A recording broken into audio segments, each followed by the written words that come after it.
Então, vamos começar, né? Então, primeira coisa, o que é obesidade, né? Então, obesidade é uma doença crônica e resulta do balanço energético positivo. Então, não é uma coisa que você adquire do dia para a noite. É uma doença crônica, ela vem com os hábitos geralmente inadequados, fatores associados. E resulta basicamente, isso aqui. Resulta basicamente o quê? No ganho de calorias a mais, com perdas menores, basicamente, né? Então, assim, para a gente entender, é o acúmulo de energia com o paciente que se alimenta mais e gasta menos. Então, vai levar a um acúmulo excessivo de gordura no indivíduo, que pode ser, né, embaixo da pele aqui, ó, isso aqui está destruindo, embaixo da pele, ou a gordura visceral, que é lá entre os órgãos, lá no meio. Tá? Então, esse é o conceito básico, né, gente? A pessoa está acima do peso, ela está com uma gordura. Como é que ela adquiriu? Ela acumulou aquilo. Lógico que não é só isso. A obesidade ou ganho de peso ele é multifatorial, são vários fatores associados. Nós vamos abordar um pouquinho aqui. Como medir e classificar esse excesso de peso da pessoa? A forma mais comum, mais usual, é através do índice de massa corpórea, o IMC, né? Ele é reconhecido pelo Ministério, pela Organização Mundial da Saúde, pelo Ministério da Saúde também, como a principal referência para classificar as diferentes faixas de peso. Como é que se calcula? É o peso da pessoa dividido pela altura, que foi multiplicada 2 vezes. O peso tem 100 quilos e a altura em metros. Tá? Então, por exemplo, um paciente que mede 1,70, né? E com um peso de 70 quilos vai dar um IMC de 24. Então, dessa forma, é possível classificar o paciente, né, de uma maneira mais prática, né, se ele está com peso ideal, sobrepeso e os graus de obesidade. Então, a gente fala, a obesidade é um termo científico. Os pacientes que estão com excesso de peso, acima do peso ideal, que pode ser classificado como sobrepeso ou grau de obesidade, 1, 2 ou 3. Né? Então a gente fala que acima do peso o paciente está com sobrepeso ou obesidade. Mas, gente, o IMC não é o único método para se aferir, para se classificar o excesso de peso. Né? Um halterofilista e um paciente que não tem essa massa muscular, pesando 90 quilos, mesma altura, eles vão ter o mesmo IMC? Sim, mas eles não têm o mesmo grau de obesidade. Né? E a grávida? E a criança, né? Como que se mede? Então, a gente tem que ter noção de que o IMC é um valor de referência para a gente, para classificar os graus de obesidade, mas existem outros fatores, né? Que é a quantidade de gordura que é armazenada no abdômen, no dorso, na coxa, né? Então, a gente fala que existe esse tipo de obesidade, maçã versus pera, né? Só para ter uma noção que existe a redistribuição da gordura no corpo. Tanto que está vendo que existem essas classificações, gordura mais distribuída, mais no abdômen, aqui nas nádegas, né? Coxa. Então, são formas diferentes de redistribuir essa gordura corporal. Então, quais são as causas, gente? A gente falou que a obesidade é o excesso de energia acumulada que não se conseguiu se gastar. Né? Como é que funciona? Vem só da alimentação? Não. Então, a principal causa da obesidade, sim, é o ganho de energia, né? Que é os hábitos alimentares. Mas tem causas metabólicas. Então, o paciente vai avançando da idade, o metabolismo abaixa, então ele tem mais dificuldade de gastar. As causas endócrinas, pacientes diabéticos, têm hipotireoidismo, né? Tem um metabolismo mais lento, né? As causas ambientais e sociais, então a nossa alimentação aqui em Minas Gerais é diferente do sul do país. Então isso interfere também no ganho de peso. Nos Estados Unidos, os fast food, tudo isso influencia, né, os fatores sociais. E atividade física, a questão do sedentarismo, influencia grandemente na obesidade. E outros fatores relacionados que a gente vai ao longo do tempo falando. Mas a gente tem que lembrar, todo mundo fala, tem a causa genética, eu sou de família que é mais cheinha. Mas lembrando, gente, que a genética ela contribui aí com 30% a 40%. A maior parte é do ambiente. Então, isso a gente tem que entender para não achar que o ganho de peso é somente a influência genética. Tem o seu fator, sim, tem uma contribuição importante. E até a distribuição da gordura no corpo. Ah, meu pai é mais barrigudo, como se diz, então também tem uma tendência a ser. É verdade, é uma programação genética, mas não é um fator. O fator ambiental, alimentação, hábito de vida, é o mais importante. E lógico aí que nós estamos falando, a globalização, né, gente? A nossa vida com ar-condicionado, carro, elevador, controle remoto, e nossos hábitos alimentares, alimentos processados. Você vai no supermercado, só tem alimentos processados, ninguém tem tempo de fazer nada, de fazer comida. Então isso influencia também na obesidade, com certeza. Aí, criancinha aí. E o que é a síndrome metabólica, né? O que isso tem a ver com o que a gente está falando? Vou falar de uma maneira mais simples, tá, gente? É o seguinte, a obesidade ela se associa com outras doenças, né? Como hipertensão, problema de glicose, problema de colesterol. Isso chamamos de uma síndrome metabólica. Quando fala assim, o paciente está com hipertensão, está com diabetes e está também obeso. Então a gente engloba nisso o que nós chamamos de síndrome metabólica, que a obesidade ela acaba que carrega outras doenças que vêm com ele. Não só causa, como também é consequência. Né? Então por que tem isso? A obesidade causa essas doenças.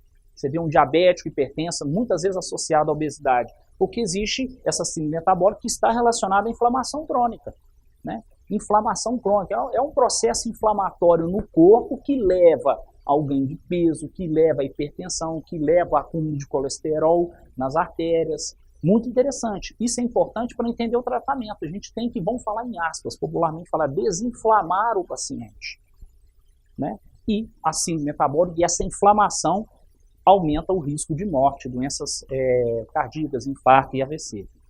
As consequências disso, todo mundo já sabe, né, gente? Hipertensão, aumenta o risco de câncer, obesidade, depressão, isolamento social, né? Todo mundo conhece disso. Diabetes, infarto, problemas das articulações, ronco, então são consequências da obesidade. A Organização Mundial da Saúde, a gente considera hoje a obesidade um dos maiores problemas de saúde pública do mundo. Por quê? A obesidade é uma doença crônica que tem causas fatais, como a gente viu, com prejuízo social e econômico enorme para os países. Imagina esse tanto de doença que a obesidade causa. Isso, mas tudo é evitável. Então, é um dos maiores problemas de saúde pública. No Brasil, hoje, já temos estatística que mais da metade da população brasileira está acima do peso. E obesos mesmo, como a gente viu aquela classificação, já está aí por volta de 18%. Aqui a diferença entre homem e mulher, vocês percebem que há mais homens acima do peso, mas há mais mulheres com bem mais acima do peso, né? com um grau de obesidades maiores. Né? E a questão da faixa etária também, olha a faixa etária aqui, 45 a 64. Isso aqui tem muito a se entender. O hábito de vida, o metabolismo, os outros fatores associados também. Então a obesidade atinge mais a 45 a 64 anos. Então a grande questão é essa, gente, como emagrecer, como vencer esse desafio, né? Lógico, com saúde e não engordar mais. Ninguém quer emagrecer e ficar doente. Né? Como já acontece aí, tem muitas dietas malucas, muitos tratamentos malucos, o paciente fica com problema de saúde, sim. Tá? Mas a pessoa também, quando começa esse desafio, fica desesperada, não estou conseguindo, tem essa expectativa, né? Eu quero emagrecer rápido, quero ficar livre disso aqui. Tem que lembrar que a obesidade é uma doença crônica, então não adianta você fechar a boca hoje ou fazer um tratamento imediato de um dia. A gente tem que fazer um tratamento, um acompanhamento, até a gente chegar no resultado esperado. Né? E aí, nesse processo, muitas vezes vem o quê? A decepção, a frustração, né? O problema da imagem, ver que não está tendo um resultado, né? Quando a culpa, né? Sentimento de culpa. As pessoas falam, você está fazendo tratamento de dieta? Não parece, não. Então, assim, muita gente, os amigos, familiares criticam você fazendo um tratamento de saúde.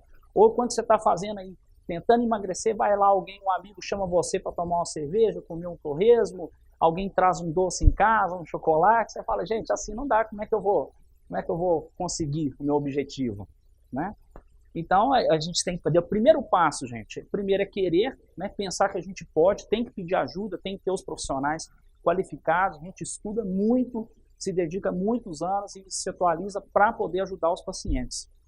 E os nossos desafios são esses, emagrecimento, tratamento da obesidade, do sobrepeso, né? Tem que ser saudável, gente, esse é o princípio fundamental, tem que ser duradouro, a gente tem que buscar que o paciente emagreça, quanto mais efetivo, que ele dure mais, que promova a melhoria da qualidade de vida. Não adianta eu fazer um tratamento no meu paciente onde ele vai piorar a sua vida. Então, assim, vai ficar extremamente agitado, vai ter problemas de sono, não adianta.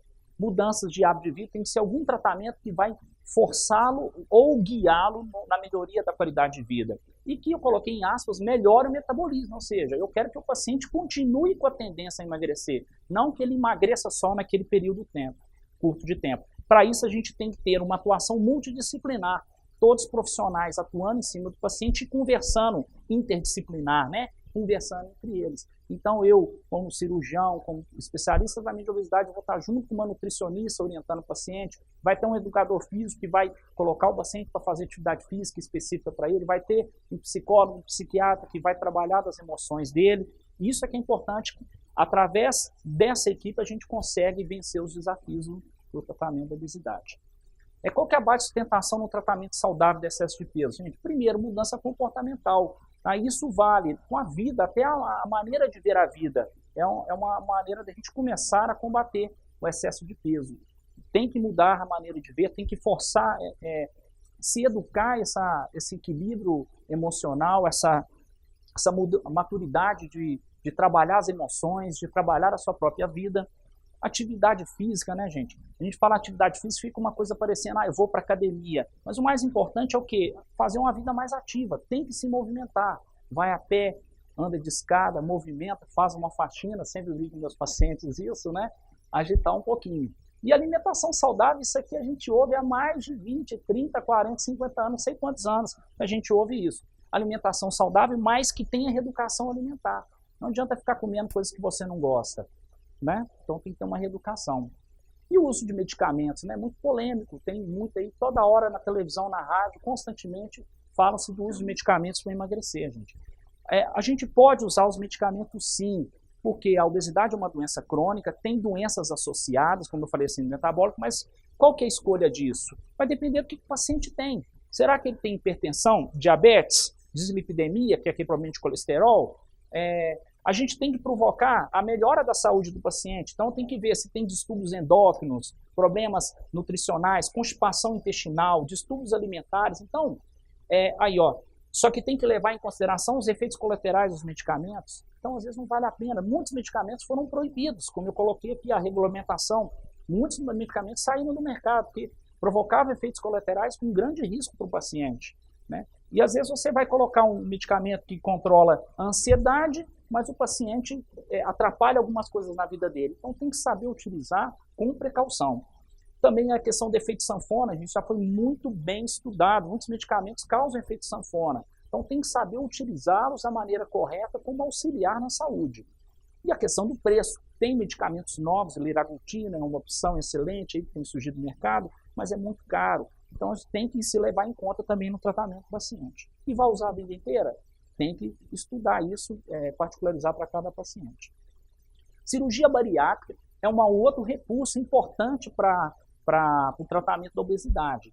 Mas lembrar, gente, que a cirurgia é cirurgia. Então, a cirurgia bariátrica é anestesia geral, internação, reserva de CTI, geralmente. Então, o paciente pode ter, geralmente indicado pacientes que têm uma obesidade refratária, já fez vários tratamentos, não conseguiu. São pacientes que têm uma obesidade maior, com índice massa corpórea acima de 40, ou 35 que tem comorbidades, que tem uma indicação. Mas a gente tem que lembrar das contraindicações desses pacientes, alguns não podem operar, o risco é muito grande, tem que lembrar que tem os seus riscos, as complicações da cirurgia. Então, é uma solução, deve ser pensada, deve ser particularizada. Os pacientes têm que entender a cirurgia, que a gente opera, os pacientes da bariátrica, que a solução para ele já tentou de tudo. Então, vai operar porque a obesidade transforma em risco a própria vida dele. Então, as complicações da cirurgia, logo depois da cirurgia, pode dar infecção, úlceras, náusea e vômito, pneumonia, a sutura rompe, né? Pode dar embolia, fístulas, hérnia, obstrução, e mais para frente, o paciente tem perdas de minerais, né? Perdas de ferro, anemia, neuropatia, desnutrição, hérnias, pedras vesículas. Então, são todas complicações da cirurgia. O paciente tem que estar ciente disso e a gente não banalizar. É um procedimento cirúrgico, então ele tem que ser bem conscientizado a questão das complicações pós-operatórias para o paciente. Tá? A técnica cirúrgica, hoje, antigamente, era tudo feito aberta, né? A maioria hoje faz bem menos. A via de ação de acesso nas cirurgias dentro do abdômen é chamada a videolaparoscopia, né? Que são os furinhos que fazem no abdômen, né? E os tipos de cirurgia bariátrica são basicamente aqui, são 3, as restritivas, que restringem a quantidade de comida que chega, e também aquelas que alteram a absorção dos alimentos e a mistura deles dois. Tá? Então, restritiva mistas, quando mistas e sem, ou seja, restritiva e sem absorção, e restritiva com inabsorção. Para a gente ver isso aqui, só para a gente entender o bypass, a gente pega o estômago, corta ele, pega o intestino e liga lá em cima. Então o estômago vai ficar pequenininho e vai ter um desvio do trânsito intestinal. Então o paciente vai absorver menos comida e vai caber menos comida dentro do alimento.